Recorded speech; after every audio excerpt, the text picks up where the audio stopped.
It's dark in here. Wait here, Mr. Morris. I think the light switch should be somewhere over here.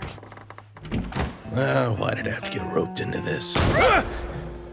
What was that?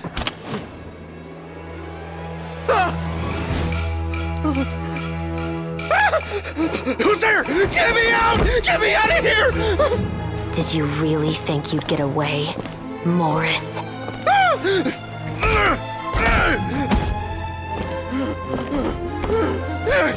You've got the wrong guy! It wasn't me! I'm not the killer! You know, Eliza died a far more heroic death than this. She fought your assassin to the end, to save the children she had hidden beneath the floorboards.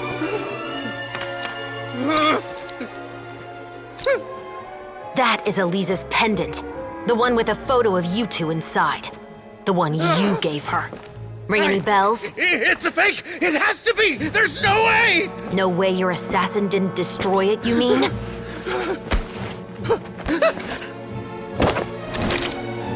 Did you ever love her, Morris? Or was killing her always the plan? No, please. Listen to me. I told Eliza to keep us a secret. I paid her plenty for her silence. I never thought she'd keep the child. Everything was gonna come out, and I had no choice. She'd force my hand. No! I'm begging you. I have money. Just name your price, please. You can keep your Mora, and you can go to hell.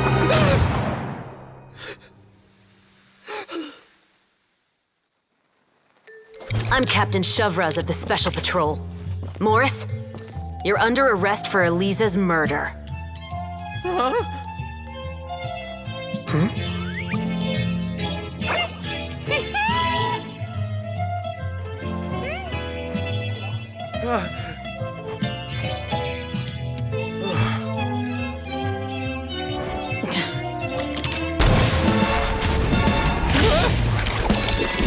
You're under arrest too, Prop Manager Veronique. Or perhaps I should call you the Second Musketeer.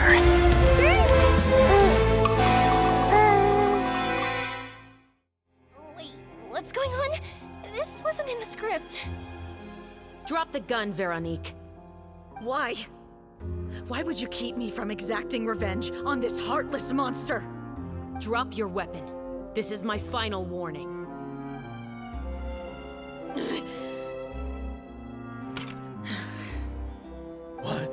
What is going on? Do I have to spell it out for you, Morris? Everything that took place just now was staged to get you to confess the truth. But this last part is all improv, of course.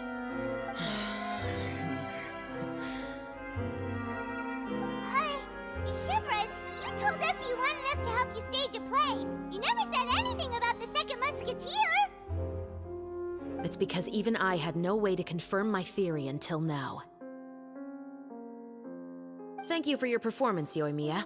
Could I trouble you to go and bring in the other Special Patrol members? They should be on standby just outside. Oh, and please tell the other cast members not to worry about us. We'll be rejoining them shortly. On it.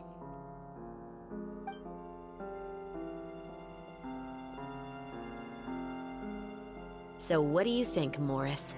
Care to talk about what happened 20 years ago? My patience is limited, you know. Don't force me to take you back to the interrogation room. I'd wager that you wouldn't last for more than a minute in there. With the recording we made, you have no chance of winning in court. Cooperating with us now is the most practical move. All right. I'll talk. I hired an assassin to murder Eliza. She once worked as a maid on my family's estate. She was very beautiful, and after some time I fell for her. We kept our relationship a secret and carried out an affair for some time, but it wasn't long before she became pregnant. And if my parents ever found out, they would have stripped me of my inheritance and status, driven me out of my home. I also didn't expect Eliza to insist on bringing the pregnancy to term. She even asked me to leave my family and travel far, far away with her. She believed that you were truly in love with her. I didn't have a choice. I gave her a large sum of Mora, told her to leave the family and to get rid of the baby. But then years later, she sent me a letter. There were photos of 2 children, and she even asked if I could find some time to visit them. Huh? 2 children? Paimon thought Baptiste was the only... you mean... Even if she had the children against your will, you could have just ignored the letter entirely. Why kill her? I had just gotten engaged to be married to an heiress from another wealthy family. So if anyone were to find out about Elisa, my life would be completely ruined. I didn't have a choice. No. You always had a choice. You just made the wrong choice. Again. Do you know how it feels to watch your mother be killed right in front of you? My brother and I were hardly even school age yet. We were hidden beneath the floorboards, grasping each other's hands like a lifeline. We were so terrified that we didn't even know we could ever take a breath. All we could do was to watch Mother try to fight back, and then collapse to the floor. Even after the assassin left, we were still too terrified to leave our hiding spot. We thought that he might come back. It was only until the next evening when we finally climbed out and gathered around our mother. But she had already become cold and stiff to the touch. You made up your mind right then and there to bring this case to light. Not only that, we resolved to get our revenge. And that's why you became the Musketeers. No, that's why I became a musketeer. The man from before was also killed by me. My brother had nothing to do with it. I figured as much. You did? I once told these two that he didn't look like a killer to me. His confession from that night also rubbed me the wrong way. I think what really tipped me off was, how could I not feel a sense of regret in him? Huh? He confessed faster than any criminal I've ever met, but he didn't say a single word about you. He insisted that he was the sole perpetrator in the case. But after the questioning ended, I disassembled the musket we dug up from his backyard, put it in front of him, and told him to reassemble it. Wanna guess how far he got? He had no idea where to even start. He's never touched a gun in his life. Based on that, I determined that he was not acting alone. He only surrendered himself to draw our attention and create a moment of opportunity for his partner. So, I decided to play along. And as expected, the second musketeer followed us without hesitation once she saw Morris get separated from the rest of the cast. Besides, why else would he call the novel The Two Musketeers?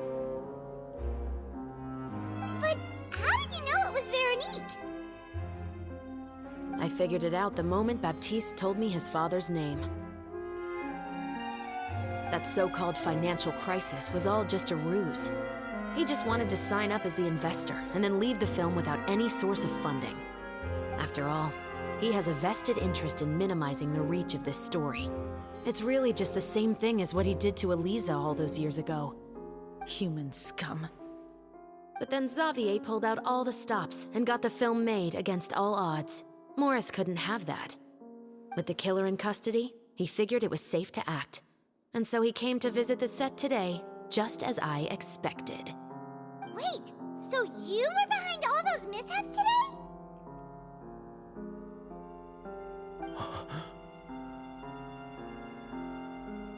As for the identity of the second musketeer, I assumed they'd probably stay close to Morris and look for an opening. And if they already knew that Morris was the film's investor, then that narrowed the list. Furthermore, being the props manager would allow. With that hypothesis in mind, I went back to check Baptiste's orphanage adoption records. Guess whose name I saw on the same page, just a few lines from his. My brother. He trusted you. As in, he trusted me to perform the deed on his behalf? He trusted you to stand on the side of justice. I am. I thought you could do it as well. Oh, the look on your face when you told him to go to hell. I really thought you'd put a bullet in his brain. You know what he has done. Are you telling me that you'd rather see him spend the rest of his life living like a king in the fortress of Meripede? I will never be able to forget the feeling of my mother's cold, lifeless hands. And you would call this ending fair? Is this what you call justice? I won't lie, Veronique. I did hesitate when your brother first told me about the truth. I wondered. I agonized over whether I should really put a bullet in his head. So why don't you? Because that should never be how justice is carried out in this world. Perhaps, to you, justice is simply reciprocated. An eye for an eye, and a life for a life. But everyone has their own understanding of justice. If everyone were to pursue their own definition of it, there would be no more order in this world. Today, you'll kill Morris, and tomorrow, his children may come for you. The world cannot render judgments based on a desire for revenge. That will only lead to a cycle of revenge, as well as the destruction of order and civilized society. Fontaine is founded on a set of laws and a standardized code of justice. That is why we are the nation of justice. But with all that said, I will promise you this. Morris will not lead a cushy life in the fortress of Meripede. Chevreuse, the rest of the special patrol is here. Thank you so much, Yoimiya. Letelier, Terena, please take them away.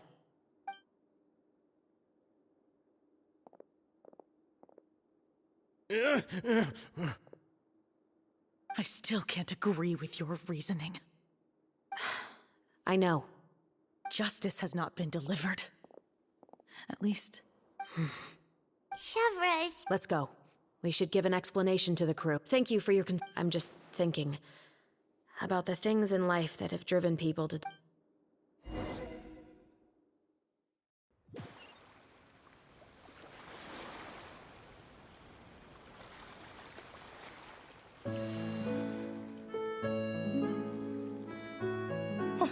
Who would have thought Morris would turn out to be... I'm at a loss of words. How could he have done something like that? I'm just glad that you're all safe and sound. Well, what should we do now? We have a finished film, of course, but should we still go ahead with the premiere? What do you mean? Shouldn't you be even more motivated to spread the word now that you've learned the truth? Chiori is right. I'd also like more people to see this story for themselves. But the real ending of the story seems to have deviated somewhat from the one in the script. Is that still acceptable to you, Miss Chevreuse? The call is yours. We still have time to reshoot an ending if that's what you'd like. No, it's fine as is. I like what we have for the catharsis. Romanticism is what gives works of art their appeal. Fiction is able to explore means of restitution that could never work in real life. Just like the real world, the world of stories also has its own set of rules and justice. These different possibilities are what initially drew me to reading in the first place. Sounds good to me. I support your decision. What about Veronique? Will she be okay? She will soon face her judgment alongside her brother and Morris. If I had to guess, they'll probably all be sent to the fortress of Meripede. I'll make sure to give Risley a heads up about it. Oh, you mean that kind? Exactly. Ahem. All right, let's get back to the feast and enjoy each other's company. We'll be starting the post-production process tomorrow. You should join us, Chevreuse. You missed the first few hours of the party, didn't you? All right. Count me in. Then I'll wait for you over there. Traveler, Paimon, could you wait for me by the sea after the party ends? I'd like to thank you very much.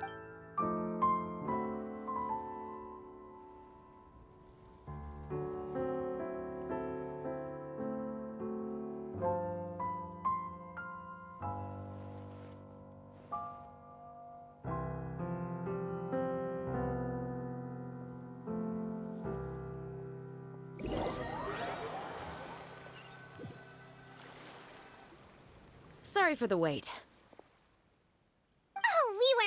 along at all. No, I don't have anything new to share. I just felt that since you...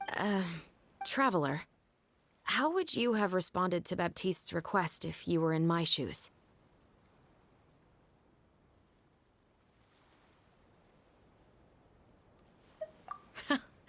Just like the protagonist of the story. When I was young, my father often took me here to swim. He told me that swimming was the best activity to train one's strength of will. You could... Because the moment you give up would be the moment you die. At that point, one winter, the chilly wind felt almost like knives on my skin, and the seawater was so... I cried and begged my father to spare me from having to swim across, but he wouldn't listen. He used to be... That sounds awful. When he saw that I wouldn't stop crying, he just picked me up. The bone-chilling cold took away my senses. I couldn't feel anything but fear, and I waited for my father to save me, but one look and I knew he'd already started swimming for the opposite shore. I used all of my strength to try and catch up to my father. Those few minutes felt longer than my whole... I've never felt afraid about anything in my life. That way of teaching would have never worked on Paimon. Yeah, I don't think that was the right method for anyone. It's just that, working now as I am in the pursuit of justice, I still sometimes feel... Chevreuse. But the worse I feel, the more I know to never give up. The alternative would be to forever lose myself. Anyway, how about a race? Neither of us will drown, but we can still see who swims faster.